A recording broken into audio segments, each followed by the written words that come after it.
It had been raining for 3 straight days. Cold, merciless spring rain that turned shelter yards into puddled swamps and made every metal kennel door groan with rust. The dogs didn't bark much on days like these. They slept, curled up on threadbare mats, or paced in tight, anxious circles, their nails tapping the concrete like distant thunder. Except for one. In Kennel 12, the farthest from the front door, past rows of tail-waggers and beggars for love, lay Rusty. He didn't move. He never moved. A copper-brown mutt with a missing ear, a limp in his left leg, and deep, sunken eyes that told shelter volunteers more than any file could. He'd come in during the last snowstorm. Found chained behind a condemned house on the edge of town, emaciated and half-frozen. His chain had cut so deep into his neck that they needed bolt cutters and gloves just to set him free. The scar was still there, angry and hairless. But the wound inside, that was worse. Rusty didn't growl, didn't bark, didn't even flinch. He didn't look when they cleaned his kennel, didn't lift his head when food arrived. His tail never wagged. Not once. The staff called him the shadow dog. They'd marked him non-adoptable after just 3 weeks. Not because he was dangerous, he wasn't, but because he'd completely shut down. Volunteers said he seemed like he was waiting to disappear. Until Marley James walked in. Marley hadn't meant to visit the shelter. She'd just missed her exit. Her GPS had rerouted her through the industrial part of town, and as she waited at a red light, she saw the hand-painted sign, Hillside Hope Animal Shelter, open to visitors. Maybe it was the rain, maybe the ache in her chest, or maybe the silence of the empty passenger seat beside her. But something made her turn in. She'd left the army 6 months earlier. Medical discharge. Her knee was never going to be the same, and truth be told, neither was her heart. Too many people lost. Too many sleepless nights. She wasn't looking for a dog. She didn't want responsibility, not again. She just wanted to feel something. Inside, the shelter smelled like bleach and wet fur. A cheerful teenager offered to show her the friendly dogs first. But Marley shook her head. Show me the ones nobody wants. When she reached Kennel 12, Marley stopped.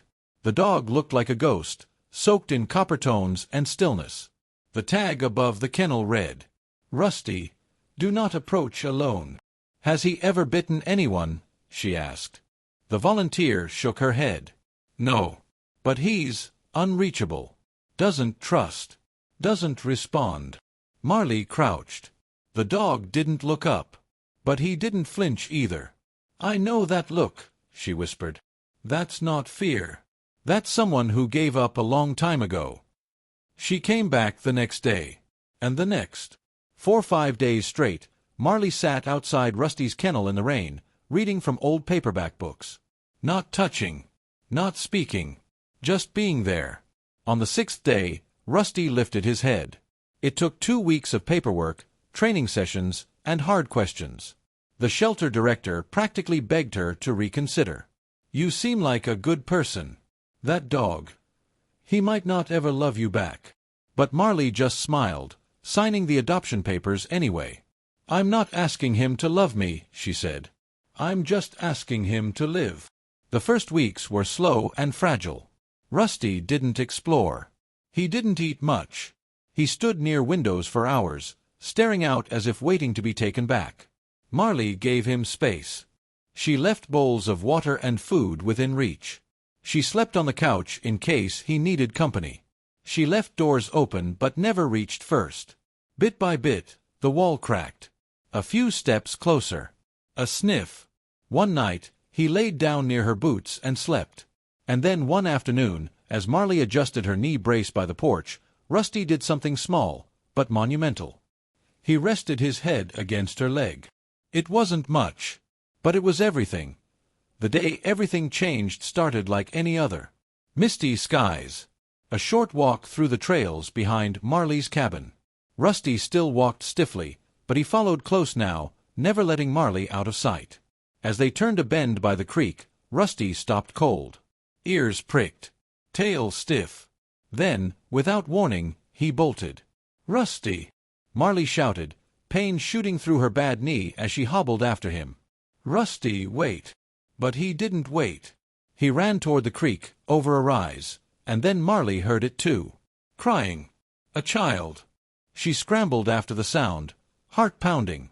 There, half submerged in the rushing water, clinging to a mossy rock, was a little girl, soaked, shivering, too weak to scream any more.